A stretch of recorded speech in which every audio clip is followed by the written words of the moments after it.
Hello learners and welcome back to your own channel LIY English Learn It Yourself। Learners इस video में हम class 11th English text book की आखिरी poem को पढ़ेंगे 2.6 the planners, जिसे लिखा है बोई किम चेंग ने। मैंने ऑलरेडी क्लास 11th इंग्लिश की सारी पोएम्स पे वीडियोस अपने चैनल पे अपलोड कर दिए हैं। उस प्लेलिस्ट के लिंक मैं आपको डिस्क्रिप्शन बॉक्स में डाल दूंगी। और मैंने इस सेम पोएम पे भी ऑलरेडी एक वीडियो अपलोड कर दिया है जो कि इंग्लिश में होगा। उसकी लिंक भी मैं आपको डिस्क्रिप्शन बॉक्स में डाल दूंगी। इस वीडियो में एक्सप्लेनेशन हिंदी में होगा। तो चलिए बिना देर किए स्टार्ट करते हैं हमारे वीडियो को। और सबसे पहले हम पढ़ेंगे हमेशा की तरह पोइट के बारे में, जो है बोई किम चेंग। बोई का जन्म 1965 सिंगापुर में हुआ। 1997 में सिंगापुर छोड़ वो सिडनी चले आए और ऑस्ट्रेलियन सिटीजन बन गए। बोई ने अपनी पोइट्री के 4 कलेक्शन को पब्लिश किया है। उनके आर्टिस्टिक अचीवमेंट और कंट्रीब्यूशन को देखकर उन्हें 1996 में national arts council young artist award से सम्मानित किया गया। 13 सालों तक वो ऑस्ट्रेलिया के यूनिवर्सिटी ऑफ न्यूकासल में पढ़ाया करते थे। 2016 में उन्होंने नैनयांग टेक्नोलॉजिकल यूनिवर्सिटी को as an associate professor join किया और अभी करंटली वो वहाँ के इंग्लिश डिपार्टमेंट के हेड है।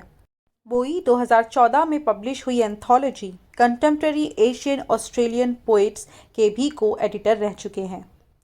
बोई के कामों को सिंगापुर की एकेडमिक और राइटिंग कम्युनिटीज़ में बहुत ज़्यादा मान्यता हासिल है। आइए अब पढ़ते हैं बोई की पोएम द प्लानर्स के सेंट्रल आइडिया को। लर्नर्स, हम टाइटल से ही अज्यूम कर सकते हैं कि पोएम का सेंट्रल आइडिया रिवॉल्व करता है द प्लानर्स के ऊपर। प्लानर्स यानी सिटी प्लानर्स के ऊपर। बोई इस पोएम में बहुत तेज़ी के साथ बदलते, बहुत तेज़ी के साथ डेवलप होते सिंगापुर के बारे में बात कर रहे हैं। लेकिन अगर हम बहुत क्लोजली इस पोएम को पढ़ें और एनालाइज करें तो हम भी बहुत पर्सनल लेवल पे इस पोएम से रिलेट कर पाएंगे, क्योंकि हम सभी ने अपने आसपास मॉडर्नाइजेशन और अर्बनाइजेशन को होते हुए देखा है, इन बदलावों को महसूस किया है और कहीं ना कहीं इस पूरे प्रोसेस का हिस्सा भी रहे हैं। तो इस पोएम में बोई बात कर रहे हैं कि कैसे ये सिटी प्लानर्स प्लान करते हैं और बिल्ड करते हैं बिल्डिंग्स को, स्ट्रक्चर्स को, और कैसे इनकी ये जो एक्शंस हैं वो चीज़ों पे असर डाल रही है अपना। कैसे इनकी एक्शंस की वजह से जो जगहें हैं वो अपनी यूनिकनेस और अपनी हिस्टोरिकल हेरिटेज यानी कि अपने ऐतिहासिक धरोहर को खो रहे हैं। और फाइनली पोएट एंड में बताते हैं कि कैसे इस पूरे अर्बनाइजेशन और मॉडर्नाइजेशन के प्रोसेस ने उन्हें पर्सनली अफेक्ट किया है और कैसे इन सारी चीज़ों ने मिलकर उन्हें नम कर दिया है। वो बिल्कुल भी शॉक में है। ये जो पोएम है द प्लानर्स, वो फ्री वर्स में लिखी गई है, कोई भी राइम स्कीम इसमें नहीं मिलेगा। आइए अब पोएम को हम लाइन बाय लाइन रीड करेंगे और डिटेल में समझने की कोशिश करेंगे। दे plan, they build, all spaces are gridded, filled with permutations of possibilities. The buildings are in alignment with the roads which meet at desired points, linked by bridges all hang in the grace of mathematics. They build and will not stop, even the sea draws back and the skies surrender. Learners, आप देख सकते हैं screen की and में आपको सारे difficult words के meaning मिल जाएंगे जो आप रिफ़र कर सकते हैं। तो हम देखते हैं कैसे पहले लाइन से ही बोई जो है जो हमारा जो थीम है प्लानर्स, उनको इंट्रोड्यूस करते हैं। पहली लाइन से ही वो उन्हें एड्रेस कर रहे हैं। और अगर हम ध्यान दें तो कितने इंटरेस्टिंगली वो पोएम की शुरुआत करते हैं। शुरुआत के 2 सेंटेंस, 2 फ्रेजेस जो सिर्फ 2 शब्दों पे आधारित है। दे प्लान, दे बिल्ड। दे यानी कि सिटी प्लानर्स और प्लान और बिल्ड जो कि वो उनका काम है। तो उनके लिए बस उनका काम ही सब कुछ है, उसके बीच में कुछ नहीं आता है। इन 2 शॉर्ट सेंटेंसेस के स्ट्रक्चर्स को यूज़ करने का मकसद बोई का ये हो सकता है कि वो दिखाना चाहते हैं कि ये जो प्लानर्स है वो कितने बिल्कुल कंसिडर नहीं करते हैं, वो कितने केयरलेस है अपने काम को लेके। उन्हें बिल्कुल भी फ़र्क नहीं पड़ता है कि उनके काम का किस पे क्या असर हो रहा है। वो कोई चीज़ को कंसिडर नहीं करते हैं और वो बस प्लान करते हैं और बिल्ड करते हैं किसी रोबोट की तरह। उनका मकसद सिर्फ़ और सिर्फ़ खाली जगहों को, खाली ज़मीनों को भरना है, और जहाँ हम इमेजिन भी नहीं कर सकते वहाँ भी वो अलग-अलग तरह की पॉसिबिलिटीज़ को लेकर आते हैं। और साथ ही पोएट हमें बताते हैं कि वो अपने काम को लेकर कितने माहिर हैं और वो कितने मैथमेटिकली तरीके से सारी चीज़ें प्लान करते हैं और बिल्ड करते हैं। हम देखेंगे बिल्कुल बिल्डिंग्स जो है बिल्कुल सीधी लाइनों से हैं, रोड्स जो बिल्कुल प्रॉपर तरीके से एकदम राइट पॉइंट पे एक दूसरे को इंटरसेक्ट करते हैं, ब्रिजेस बिल्कुल सही तरह से बने हुए हैं। तो ऐसे लगता है कहीं कहीं पे कि पोएट इनकी जो महारत है उनको भी अप्रिशिएट कर रहे हैं, पर उनका मकसद ये नहीं है। वो इस पॉइंट को लेके ये डिस्क्राइब करने की कोशिश कर रहे हैं कि ये लोग कितने प्रोफेशनल हैं और उनको बिल्कुल भी फ़र्क नहीं पड़ता है कि उनकी एक्शन से क्या असर हो रहा है नेचर पे, जगहों पे और लोगों पे। ये लोग बस किसी माहिर प्रोफेशनल की तरह बिल्कुल काम को काम के नज़रिए से देख के बस प्लान कर रहे हैं और बिल्डिंग्स को क्रिएट कर रहे हैं। साथ ही पोएट ये भी बता रहे हैं कि ये लोग रुकते भी नहीं हैं, कहीं भी थमते नहीं हैं। ये लोग कंटिन्यूअसली प्लान करते जा रहे हैं और जगहों पे जो जगहें हैं वो बिल्डिंग से, स्ट्रक्चर से भरते जा रहे हैं। इनके इस काम को देखकर कुदरत ने भी घुटने टेक दिए हैं। यहाँ पे बोई बताते हैं एग्जाम्पल देते हुए कि देखते हैं हम कि कैसे जो समंदर है वो पीछे होने लगा है। यहाँ पे इस पॉइंट को बोई बता रहे हैं कि कैसे जो तेज़ी से पूरी दुनिया में हम देखते हैं कि रिक्लेमेशन ऑफ लैंड हो रहा है, सी से समंदर में जाके बिल्डिंग्स और स्ट्रक्चर्स बनाने लगे हैं लोग। तो इस पॉइंट को पॉइंट आउट कर रहे हैं बोई। और साथ ही ये जो ह्यूज स्काईस्क्रेपर्स बनने लगे हैं, ऊंची से ऊंची, बड़ी से बड़ी इमारतें बनने लगी हैं, इसके सामने बोई कहते हैं कि ऐसे लगता है कि आसमान भी सर झुका दिया है। तो इन दो पॉइंट को बहुत खूबसूरती से यूज़ करके बोई कहते हैं कि इन लोगों के आगे तो कुदरत ने भी घुटने टेक दिए हैं, कुदरत ने भी हार मान ली है, लेकिन फिर भी ये लोग रुकने का नाम नहीं लेते। समंदर पीछे हट चला है, आसमान भी सर झुका दिया है, लेकिन फिर भी ये लोग रुक नहीं रहे हैं और ये लोग प्लान करते जा रहे हैं और ये लोग बिल्ड करते जा रहे हैं। They erase the flaws, the blemishes of the past, knock off useless blocks with dental dexterity. All gaps are plugged with gleaming gold. The country wears perfect rows of shining teeth. तो second stanza में बोई बताते हैं कि कैसे ये जो लोग हैं, ये जो प्लानर्स हैं, वो गुज़रे कल के फ्लॉज और ब्लेमिशेस यानी कि पुरानी बिल्डिंग्स, गिरते हुए जो स्ट्रक्चर्स है, पुराने जो स्ट्रक्चर्स है, बिल्डिंग्स है, उन्हें रिमूव कर रहे हैं, उन्हें इरेज कर रहे हैं। पोइट यहाँ पे पॉइंट आउट कर रहे हैं तेज़ी से होते हुए पुराने स्ट्रक्चर्स के डिमोलिशन को। हम पूरी दुनिया में अगर देखें तो पुरानी बिल्डिंग्स को किस तरह से, किस तेज़ी के साथ गिराया जा रहा है, ढाया जा रहा है और उसके ऊपर नए स्ट्रक्चर्स, उनकी जगह पे नई बिल्डिंग्स बनाई जा रही हैं। तो इस इशू को पॉइंट आउट करते हैं बोई सेकंड स्टैंजा में, और इस चीज़ को वो कंपेयर करते हैं किसी डेंटिस्ट से। इन प्लानर्स को वो कंपेयर कर रहे हैं, इन प्लानर्स की महारत को वो कंपेयर कर रहे हैं डेंटिस्ट की महारत से। कैसे अगर हम डेंटिस्ट के पास जाए तो बहुत महारत के साथ, बहुत काबिलियत के साथ वो हमारे दांतों के जो भी फ्लॉज होते हैं, दाग धब्बे जो होते हैं, कमियां और खामियां होते हैं, वो निकाल देता है।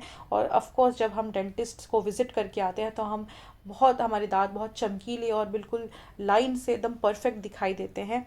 तो उसी तरह राइटर कह रहे हैं, पोइट कह रहे हैं कि ये लोग जो है, ये जो प्लानर्स है, किसी डेंटिस्ट की काबिलियत की तरह इस सिटी के जो भी ब्लेमिशेस है, दाग धब्बे हैं, जो कि है पुराने स्ट्रक्चर्स, पुराने बिल्डिंग्स, पुरानी मॉन्यूमेंट्स, इन सब को हटाते जा रहे हैं, रिमूव करते जा रहे हैं। और इतने तेज़ी से काम के बाद अब अगर आप शहर को देखो, जगह को देखो, तो ऐसे लगता है कि perfect rose of shining teeth है, हर सब चीज़ परफेक्ट है, पुराना कुछ भी नहीं है, मैला कुचला कुछ भी नहीं है। और ऐसे लगता है कि शहर ने दांत जो है पहन लिए हैं, जो बिल्कुल परफेक्ट है, शाइनिंग है और एक ही साइज़ के हैं। Anesthesia, amnesia, hypnosis. They have the means. They have it all, so it will not hurt. So history is new again. The piling will not stop. The drilling goes right through the fossils of last century. तो पहले दो stanzas में बोई ने हमें बताया planners के काम को लेकर, काम के बारे में कि कैसे वो काम करते हैं, वो क्या क्या चीज़ें करते हैं। इस स्टैंजा से पोइट बता रहे हैं कि इस काम को अंजाम वो किस तरह देते हैं, कौन से रास्ते हैं जिसकी वजह से वो अपने इस गोल तक पहुंचते हैं। तो इस स्टैंजा में बोई हमें बता रहे हैं कि उनके पास क्या कुछ है जिसकी वजह से वो अपने इस गोल को, अपने प्लान को कंप्लीट कर पाते हैं। तो वो ही कहते हैं कि इन लोगों के पास है बहुत सारे मीन्स, बहुत सारे इनके पास रास्ते हैं, बहुत सारी चीज़ें इनके पास है जिससे वो अपने प्लान को अचीव कर सकते हैं। एनेस्थेशिया, एमनेशिया, हिप्नोसिस, ये हम सब जानते हैं ये सारे ऐसे ड्रग्स हैं जिसकी वजह से जो दिए जाते हैं स्पेशली डॉक्टर्स के द्वारा अपने पेशेंट को, जब वो बहुत ज़्यादा दर्द महसूस कर रहा है, स्पेशली जब उस पेशेंट पे ऑपरेशन होना होता है, तो वो जगह बिल्कुल सुन्न हो जाती है, बिल्कुल भी दर्द महसूस नहीं होता है, कोई भी टच फील नहीं कर पाते हैं हम उस जगह पे, तब उस चीज़ के लिए ये ड्रग्स दिए जाते हैं। तो राइटर कह रहे हैं कि ये लोगों के पास भी ऐसे सारे मीन्स हैं, ये सारे लोग हमको एनेस्थेशिया, एमनेशिया देते हैं, हिप्नोटाइज कर देते हैं इस तरह से कि हम बिल्कुल भी महसूस नहीं कर पा रहे हैं कि ये लोग हमसे क्या छीन रहे हैं, ये इन लोगों के कामों से हम क्या चीज़ें खो रहे हैं। अभी एनेस्थेशिया, एमनेशिया हमारे केस में क्या है या शहरों के केस में क्या है, ये है वो जो चकाचौंध जो हमको दिखाई देती है इन बिल्डिंग से, इन नई स्ट्रक्चर्स से, कैसे शॉक कर दे रहे हैं, सरप्राइज कर देते हैं। ऐसी बिल्डिंग्स जो हमने कभी सोची नहीं, इमेजिन नहीं करी, इतनी ऊंची से ऊंची बिल्डिंग्स, और इतनी सारी फैसिलिटीज़ जो हमको इन शहरी इलाकों में मिलती है, जो ऑफ कोर्स गांव जैसे इलाकों में जहाँ पे बहुत ज़्यादा स्ट्रक्चर्स है वहाँ पे नहीं है, वहाँ पे नहीं मिलती है। तो इतनी सारी जो लोग फैसिलिटीज़ प्रोवाइड कर रहे हैं, इतनी सारी लग्जरीज प्रोवाइड कर रहे हैं, और इतनी जो चकाचौंध उन्होंने बिखेर रखी है, ये सारी चीज़ है एनेस्थेशिया, एमनेशिया, जिनको देखकर हम सारे लोग जैसे अंधे हो गए हैं। इन सारी चीज़ों में हम इतने अंतर्मुक्त हो गए हैं कि हमको दिखाई नहीं दे रहा है कि असल में इनके कामों की वजह से, इन प्लानर्स के प्लान्स की वजह से जगहों पे क्या असर हो रहा है, हम कितनी कीमती चीज़ें खो रहे हैं, हम ये महसूस नहीं कर पा रहे कि हम कैसे अपनी ऐतिहासिक धरोहर को खो रहे हैं। अपनी हर जगह की एक यूनिकनेस होती है, एक खासियत होती है, तो कैसे हम अपनी खासियत को खो रहे हैं, कैसे हम अपनी आइडेंटिटी को खो रहे हैं, ये हम बिल्कुल भी महसूस नहीं कर पा रहे हैं। तो पोइट कहते हैं कि इस तरह से इन लोग अपना काम चला रहे हैं, इन लोग बस बिल्डिंग बनाते जा रहे हैं, एक के ऊपर एक बिल्डिंग बनाते जा रहे हैं, और जो लास्ट सेंचुरी के फॉसिल्स हैं, जो पिछले सेंचुरी के गुजरे ज़माने के जो हमारे पास निशानियां हैं, उसको बिल्कुल बीच में से ड्रिल करते जा रहे हैं, यानी कि बिल्कुल उसको डैमेज करते जा रहे हैं, और ये सारी चीज़ें हमारे आसपास हो रही है और हम कुछ भी महसूस नहीं कर सकते। But my heart would not bleed poetry, not a single drop to stain the blueprint of our past tomorrow. और इस आखिरी स्टैंजा में, छोटे से 4 लाइनों के स्टैंजा में, वो फाइनली डिस्क्राइब करते हैं कि सारे बदलाव ने, इस अर्बनाइजेशन ने, मॉडर्नाइजेशन ने उन्हें पर्सनली कितना अफेक्ट किया है या किस तरह से अफेक्ट किया है। वो कहते हैं कि वो बिल्कुल नम है, बिल्कुल शॉक्ड है, वो इस तरह से हो गए हैं कि वो बिल्कुल भी कोई इमोशंस फील नहीं कर पा रहे हैं या रिएक्ट नहीं कर पाते हैं, उनका हार्ट बिल्कुल नम हो गया है। वो कहते हैं कि इन सारी चीज़ों को देखकर वो इतने शॉक में है कि his heart would not bleed poetry any more. ये बहुत बड़ी बात है वो जो कहते हैं। वो बेसिकली इस लाइन के थ्रू हम देख सकते हैं कि वो किस तरह अपना पेन, अपनी हेल्पलेसनेस, अपना दर्द, अपनी बेबसी को बयान कर रहे हैं। वो कहते हैं कि इस डेवलपमेंट ने, इस अर्बनाइजेशन ने उन्हें इस हद तक चोट पहुंचाई है कि अब उन्होंने डिसाइड कर लिया है कि इस मुद्दे पे अब वो कुछ भी पोइट्री नहीं लिखेंगे। एक और पहलू इस लाइन का ये भी हो सकता है कि वो बता रहे हैं कि कैसे, ऑफ कोर्स जो राइटर्स है, पोएट है, वो अपने आसपास के एनवायरनमेंट से इंस्पायर होकर ही कुछ ना कुछ लिखते हैं। उन्हें क्रिएटिविटी यहीं अपने आसपास के एनवायरनमेंट से, स्पेशली खूबसूरती से, नेचर से, कुदरत से आती है।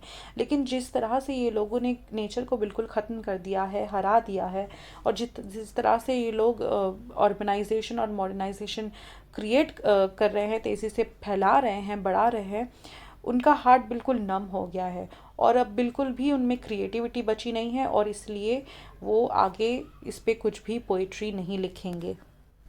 बिकॉज़ वो कहीं से भी इंस्पायर फील नहीं करेंगे कुछ भी लिखने के लिए।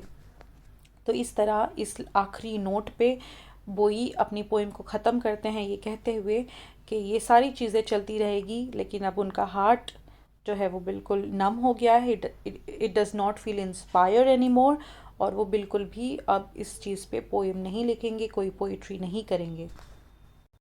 तो ये थी हमारी पोएम द प्लानर्स। आइए क्विकली समराइज़ कर लेते हैं इस पोएम में हमने क्या क्या पढ़ा है। हमने देखा कि कैसे इस पोएम का मेन थीम है तेज़ी से होता हुआ अर्बनाइजेशन, शहरीकरण, जगहों का शहरीकरण और मॉडर्नाइजेशन जो बहुत तेज़ी से हो रहा है। और इन दो प्रोसेस के पीछे जो लोग हैं वो मेन मुद्दा है इस पोएम का, जो है प्लानर्स, सिटी प्लानर्स। सब कुछ जो उनके दिमाग से होके उनके पेपर पे आता है और फिर वो लोग एग्जीक्यूट करते हैं। तो पहले दो स्टैंजाज में पोइट डिस्क्राइब करते हैं कि कैसे ये प्लानर्स जो है अपने काम में कितने सक्षम हैं, कितने प्रोफेशनल हैं और कितनी तेज़ी के साथ ये लोग बस प्लान करते जा रहे हैं और बिल्ड करते जा रहे हैं। थर्ड स्टैंजा में वो बताते हैं कि क्या कुछ तरीके हैं उनके पास जिसकी वजह से वो अपने गोल्स को अचीव कर पाते हैं, अपने प्लान्स को कंप्लीट कर पाते हैं, किस तरह से वो इन सारी चीज़ों को फैला रहे हैं। और आखिरकार आखिरी स्टैंजा में पोएट पर्सनली डिस्क्राइब करते हैं कि पर्सनली इस प्रोसेस ने उनको किस तरह चोटिल किया है, किस तरह उन्हें अफेक्ट किया है कि वो बिल्कुल भी अब इंस्पायर फील नहीं करते हैं, बिल्कुल भी उनमें क्रिएटिविटी नहीं बची है ऐसे लगता है। और वो इस मुद्दे को लेके, इन सारी चीज़ों को लेके बिल्कुल बेबस है, वो कुछ भी नहीं कर सकते हैं। अब वो पोइट्री भी नहीं लिखेंगे इस मुद्दे को लेके, और ये सारी चीज़ें ऐसे ही चलती रहेंगी। ये प्लानर्स ऐसे ही प्लान करते रहेंगे और बिल्ड करते रहेंगे, और जो जगहों की यूनिकनेस है उसको ख़त्म करते रहेंगे, जगहों के इतिहास को ख़त्म करते रहेंगे। और इन सारी चीज़ें से हम बिल्कुल भी बेखबर हैं, क्योंकि ये सारी चीज़ें हम महसूस ही नहीं कर पाते, क्योंकि हम बिल्कुल अंधे हो चुके हैं। ये जो चकाचौंध उन लोगों ने डाल दी है हमारी आँखों में, खूब सारी फैसिलिटीज़ के रूप में जो हमें अर्बन एरियाज़ में मिलती हैं। तो हम देखते हैं बहुत सक्षम तरीके से बोई सक्सेसफुल रहते हैं इस पोएम का मैसेज हम तक पहुंचाने के लिए, मॉडर्नाइजेशन और अर्बनाइजेशन की हार्श रियलिटीज़ को डिस्क्राइब करने के लिए। इस वीडियो के लिए आज के लिए इतना ही। अगर आपको ये वीडियो पसंद आया है, मेरे साथ इस पोएम को पढ़ना आपको अच्छा लगा है, आपको सब कुछ समझ आया है, तो please give this video a thumbs up, share among your friends and subscribe to the channel. Thank you very much.